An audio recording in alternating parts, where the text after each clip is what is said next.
All right, let's get into our first topic then. And we're asking whether there's any hope for the Tories after the local election defeat. You can get your calls in for this now. Rishi Sunak insisted yesterday that Conservatives still have a chance at the next general election. He suggested that support for Labour may not be as strong as thought, pointing to the predictions of a hung Parliament. Take a listen. Of course this was a disappointing weekend for us. The result of the next general election isn't a foregone conclusion, and indeed actually is closer than, or the situation is closer than many people are saying, or indeed some of the opinion polls are predicting. And that's why I'm absolutely determined to fight incredibly hard for what I believe and for the future country that I want to build, and that's what I'm going to do. Now, it's worth noting, however, that those projections are based on the local elections where the Tories suffered one of their worst defeats in 40 years. They lost almost 500 seats, finishing with fewer councillors than Labour or the Lib Dems. So, do the Tories have a chance in a general election, Kevin? Vanishingly small to zero now. As he used to say, they've got Bob Hope and no hope. And he's got a whistle to keep up his spirits. Hope he can convince his own MPs not to sack him. But no, look, I think people just want change. That's it. After 14 years, they want change. You look at those local results, or you look at Blackpool South, the by-election, 26% swing against the Conservatives. He ignores what's happening in Scotland, where Labour will make gains. I get why he's speaking the way he is. He's the Prime Minister, he's a politician, he wants to keep it going, play it long. But people just say no, they want change. They've looked at what's happening in the cost of living crisis. They know what's happening with public services, whether it's the NHS or crime and disorder or potholes in the roads, whatever it is, they look at him and they don't want him now. What do you think, Mike? Has Labour done enough? Well, I'm a bit puzzled. You know, Kev's worked in politics for 50 years and he's seen it go up and down like this. I'm a bit puzzled because Rishi Sunak, under pressure from those who say reform are taking votes from us, introduce a few more Tory policies, is actually trying to introduce what you might call small C Conservative policies. You know, he's put the budget up for defence spending. Rwanda is now becoming a talking point. It's all very well to dismiss it, say it's a gimmick and all that. There's no alternative, and now it's become a talking point because of the Irish situation, which is highlighted. Rwanda seems to be frightening people from coming to this country. He's introduced other things. That's what he's saying. Mike. And so hang on, let me finish. All I'm saying is, Mike, I don't think people are listening at the moment because they think Tories are finished. But if they could just keep hammering through the fact that we are introducing policies which should appeal to the small C Conservative voter, I think there could be a change. Mike, they are listening, and what they hear is he paid an African man £3,000 to volunteer to go on a free flight and have 5 years free board and lodgings in Rwanda. And then he pretends that is his scheme working, which people know well it is not. He keeps telling them they're getting better off, and they know they are not, and will be poorer at the next election than they were at the last election. I mean, that's a completely different scheme and something that's been running not in Rwanda but in other places for years. But that suggests that people don't see Rwanda as off-putting as perhaps we would have suggested or thought. Some people don't. Some people applaud it. Most people now think it will not stop the boats. He said it will stop the boats. They do not think it will stop the boats. And certainly they're not going to fall for a PR gimmick of here's £3,000, a free flight. Would you mind going there instead of somewhere else? There's months to go. So I can pretend it's working when it's not. There's months to go to see if Rwanda can pick up. I mean, for instance, Ursula von der Leyen in the EU is saying we will consider a third country, and Rwanda might be one of them. Denmark are considering doing it, and I think momentum can pick up on Rwanda, but it's not just that. It is all the other issues. A report out this morning from Lloyds Bank says the economy is picking up, inflation's going down, interest rates should go down. I do still think there's hope. OK, I want to go to the calls quickly. Anyway, it just ain't as Mike. You're not convinced? No. Dan from East Sussex, are you convinced that the Tories might have a chance? Not at all. And I think the problem is nobody really likes a leader who, when faced with imminent defeat, tries to hang on as long as possible. Don't they all, though, Dan? Isn't that part of it? I mean, it wouldn't be a very good leader if he just gave up when the going got tough. That's not part of being a leader. I think what would be good for the party. I'm not Conservative at all, but I think get a newly popularly elected leader on the proviso that they immediately call for a general election. So that may lessen the blow. Elect Penny Mordaunt, for example, and then hope that she's popular enough to win a general election? Well, it certainly would lessen the blow. Wouldn't it be a mad panic, to be honest? That would just be a mad panic situation. You've got to see it through now, right to the end, OK? Now, Richard Tice, you had on the earlier show today. What did he say about the possibility of reform, perhaps coming to an arrangement with the Tories? Because that would help them enormously if that happened. They'd still lose. But I get, Dan, what you mean about... Look, he's going to go on as long as he can. I get that. He's a politician. He's Prime Minister. They like the power, the cars, everything. I get it. Labour leaders have done it in the past. But if people are sick of you, the longer you stay on, the danger is they just become more sick of you and even sicker. Yeah, but what Dan's saying is actually to elect a new leader and then call for a general election, so that person wouldn't be staying on without a mandate, presumably. Dan, is what you're suggesting. Dan, I think the reason they don't do that is, one, the Tory MPs, I don't think could agree on anybody, and two, Labour has had 6 prime ministers in its 124-year history. The Tories have had 5 since 2016 in 8 years. You go for a 6. Yeah, that's right. I just think it would turn people against them even more. Perhaps that suggests that Rishi Sunak hasn't had enough time to put his policies in place. I wonder, Dan, whether you think that actually a couple of months is a long time in politics and a lot can change and public opinion can swing on a dime. So all it would take is a bit of bad press for Labour or a bit of good press for the Conservatives, and we could see a bit more of a swing and it would work in the Tories' favour. Heaven forbid. So you just don't want the Tories to win in the next general election anyway, so perhaps you're throwing out some bad ideas to make sure that happens. Yeah, but Dan, you know what I'm saying? You might not want them to win, but if you're basing your projections on the council elections that we've just had, mayoral elections, what about the huge amount of apathy that has been exhibited there? You know, I think in some cases only 16% of people have turned out and that sort of thing. Now, that means that some people are sitting on their hands because they're not happy if they support the Tories. They're not prepared to vote for the other side. I still think there's a chance of rallying that, what I call latent, silent majority support. Dan, thank you very much for your call. Mike from Liverpool, what's your views on this? Do you think the Tories have a hope? Well, I work in the health service and I don't think they've got a hope at all because they're not proposing anything to get us out of the problems that the NHS is in presently. What I'd like to see a government doing now is telling me what are the future plans for a pandemic outbreak. I'd want to see about how they were going to reduce waiting lists.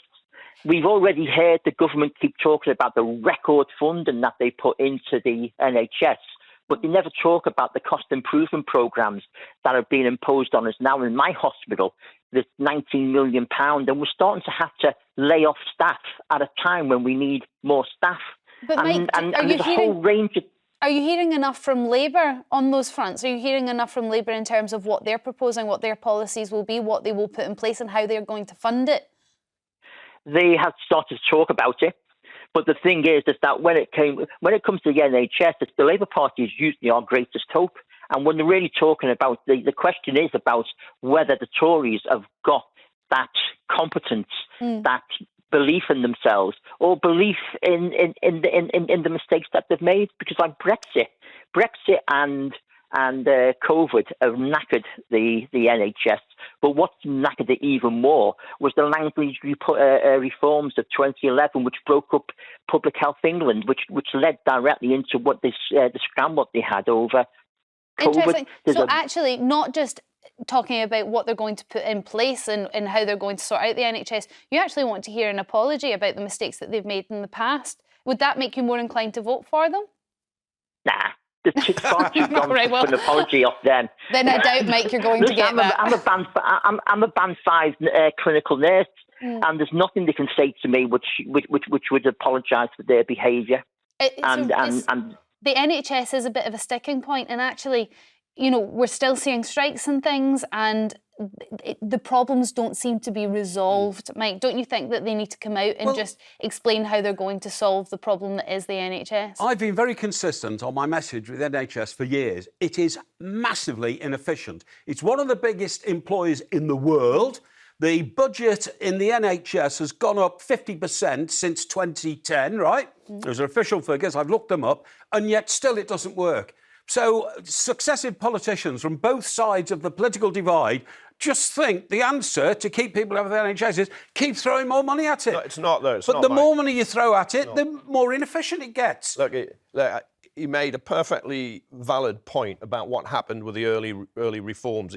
Andrew Lansley was a health secretary at the time. He did it in Public Health England, and he had this big bureaucratic change, which took everybody's attention away. And waiting lists had something like doubled before COVID came along. That 50% increase in funding ignores inflation. Ignores the fact there are more patients. Ignores the fact there are new treatments. It's not throwing money in it. And of course, inflation was very low for a lot of those constantly, years, and it hit 11.1% one year. So it takes a big chunk of your 50 away after COVID, straight off. Yeah. It's going to be a big ask for Labour to turn it round. But they've started to get a plan with Wes Streeton with his 2 million extra appointments. Essentially, people working overtime, which if at the same time you're saying they're knackered, I wonder how you square that circle, using technology more and better. But Labour's going to inherit an NHS, and they left it with record low waiting lists, record high satisfaction. And I think it's a lot of voters, and we just heard, will want to give Labour a chance to do that again and make the NHS better. There's too many middle managers in the NHS, aren't there? Not enough nurses and doctors, too many middle managers. I'm not a fan. Pushers. Yeah, but all organisations need middle managers. OK. Not as many as they've got. I want to step away from NHS just now and get back to the calls. Rowena from Cheshire, you're up next. Do you think the Tories stand a chance? Have you heard enough about the NHS? Do you want to hear more about Rwanda? Would anything make you change your mind? Yeah, I think over Rwanda, I think that we should imitate the French way of checking people, because people are coming here because they're 3 times more likely to be approved as asylum seekers than they are in France. So we're doing something wrong there. That's a fact. We're doing something wrong there. But also over the general election, I'm not a big fan of this current Tory party. I'm not, but I've been a Tory all my life. But I think before we have a general election, I'd like to see the outcome of the Angela Rayner investigation. I don't particularly want a deputy prime minister that's got criminal offences, and there's a lot of investigations they're doing against her, not just the electoral fraud. There's also the purchase of the house. Rowena, just before the lawyer calls, she says she's done nothing wrong.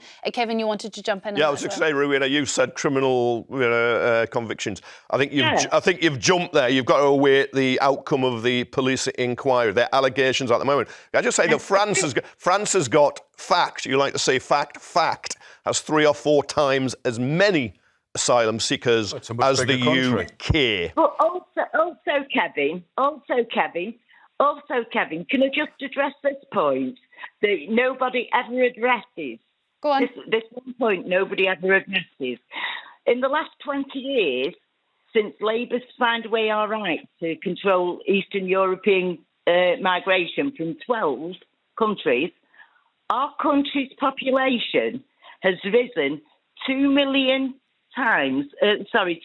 more people than the combined total of the increases in France, Germany and Italy. Now, that is fact, because I've checked it. Rowena, do you know it's also fact that we're not in the European Union now? You might have voted for Brexit, but also net migration was at a record level outside the European Union. You have had more in a single year outside the European Union, 3/4 but bringing it, you had the Rowena, you're going through a fact tennis here, Rowena, so I'm going to stop you because I think people at home have got a bit lost, quite frankly.